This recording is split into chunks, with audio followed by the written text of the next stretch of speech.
ఆర్ఆర్లు, సిఏలు, field అసిస్టెంట్లు, విఆర్ఏలు, విఆర్ఓల కోసం ప్రతి ఒక్కరి కోసం తెలంగాణ మాల మానాడు కష్టపడ్డది, పనిచేసింది.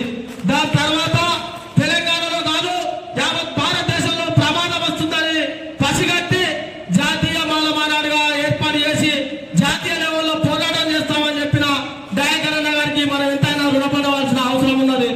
ఈ సందర్భంగా ఈ రోజు గతంలో బిడ్డ పాలకులారా ఉమ్మడి ఆంధ్ర గాని తెలంగాణ గాని ఉన్నట్టయితే చంద్రబాబుకి ఏ గతి పట్టిందో ఒక్కసారి నరేంద్ర మోడీ ఆలోచన చేయాల్సిన అవసరం ఉంది వర్గీకరణ అంటే.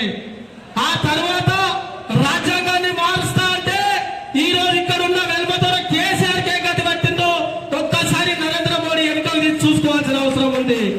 బిడ్డ నరేంద్ర మోడీ 547 పార్లమెంట్ సీట్లలో సుమారు ఎస్సీ ఎస్టీలు 120 నుంచి 150 మంది ఉంటారు మా ఊళ్ళే. బిడ్డ వాళ్ళు ఏ పార్టీని బీఫామ్ ఇచ్చినా ఏం చేసినా ఆదివాసీ లంబడీలు ఎస్సీ ఎస్టీలో ఉంటారు. బీసీలను కలుపుకొని బిడ్డ నీ కుర్చీ వీకెత్తమని చెప్పి సందర్భంగా హెచ్చరిస్తున్నాం. ఎందుకంటే తెలంగాణ మాల మానాడు, జాతీయ మాల మానాడు యావత్ భారతదేశంలో వ్యాపించున్నది. మా దయాకర్ అంటే మామూలు కాదు, మా రాష్ట్ర అధ్యక్షుడు అంటే మామూలు కాదు, వేదిక పైన పెద్దలు అందరు చిన్నోళ్ళు కాదు, వేదికకున్న కార్యకర్తలు చిన్నోళ్ళు కాదు. బిడ్డ ఒకటే చెప్తున్నాం, రాజ్యాంగం జోలికి వస్తే మీ పీకట వేలు వీకేస్తుంది జాతీయ మాల మానాడని ఈ సందర్భంగా హెచ్చరిస్తున్నాం. దాంతో పాటు ఈ రోజు నువ్వు రామ జన్మభూమిలో హిందూ ముస్లింలకు లొల్లి నడిస్తే బాబాసాహెబ్ అంబేద్కర్ రాసిన రాజ్యాంగమే తీర్పిచ్చిందిరా విధవా అని చెప్పి ఈ సందర్భంగా గుర్తు చేస్తున్నా.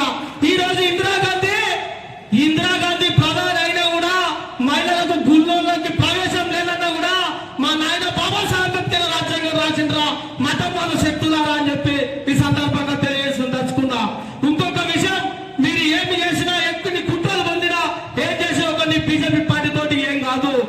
ఎన్డీఏ ప్రభుత్వంలో ఉన్న ఎంపీ సోదరి మనులారా, పార్లమెంటు సభ్యులారా, మీరు దయచేసి మాల మాదిగల మధ్యలో, బీసీల మధ్యలో, ఆదివాసీల మధ్యలో, లంబాడీల మధ్యలో కుట్రలు మానుకుంటేనే మీ నిజంగా పార్లమెంట్ సభ్యులుగా ఎన్నికైతారు.